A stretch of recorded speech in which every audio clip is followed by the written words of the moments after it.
Watu wengi huuliza, kama Wakatoliki hamwabudu sanamu, kwa nini siku ya Ijumaa Kuu mnakiri njooni tuuabudu mti wa msalaba? Je, huu si uthibitisho kuwa mnaabudu mti? Jamani, pilipili sio ile ya kuashia nini? Anyway, karibu ni kutoa ujinga kwa sababu hizi. Ni kweli kuwa siku ya Ijumaa Kuu tunamsikia padre akituita na kusema njooni tuabudu mti wa msalaba ambao wokovu wa dunia umetundikwa juu yake. Yanasemwa maneno hayo, nyuma yake kuna sababu zifuatazo. Sababu ya kwanza ni tofauti ya kilugha na kitaaluma. Kanisa Katoliki linaweka tofauti ya wazi katika aina za heshima. Kuna heshima inayoitwa latria. Hii ni ibada inayostahiliwa na Mungu pekee, Baba, Mwana na Roho Mtakatifu. Ni ibada ya kiumbe kwa muumba wake. Na pia kuna heshima inayoitwa dulia. Hii ni heshima inayopewa watakatifu na vitu vitakatifu. Hatuwaabudu kama miungu, bali tunawaheshimu kama marafiki wa Mungu.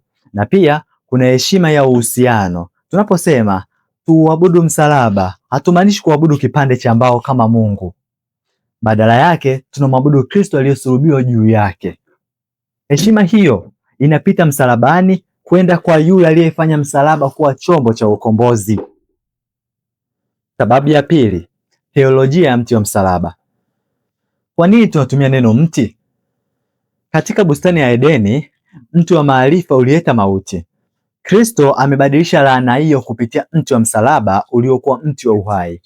Mtakatifu Thomas wa Aquino anafundisha kuwa tunauheshimu msalaba kwa sababu umeguswa na damu takatifu ya Kristo na umeunganishwa naye katika kazi ya ukombozi.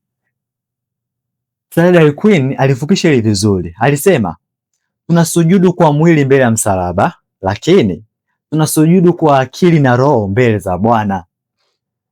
Sababu ya tatu ni analojia ya picha ya mpendwa. Ili kuelewa, hebu fikiria mtu anayeibusu picha mama yake aliyefariki. Haibusu karatasi na rangi, hapana, anambusu mama yake kupitia ile picha.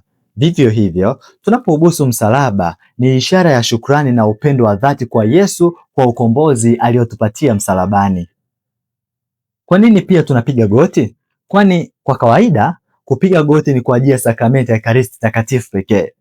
Lakini sheria za kanisa zinaruhusu kupiga goti mbele ya msalaba kuanzia Ijumaa Kuu pekee hadi mkesha wa Pasaka kama ishara ya pekee ya kuadhimisha saa ya wokovu wetu.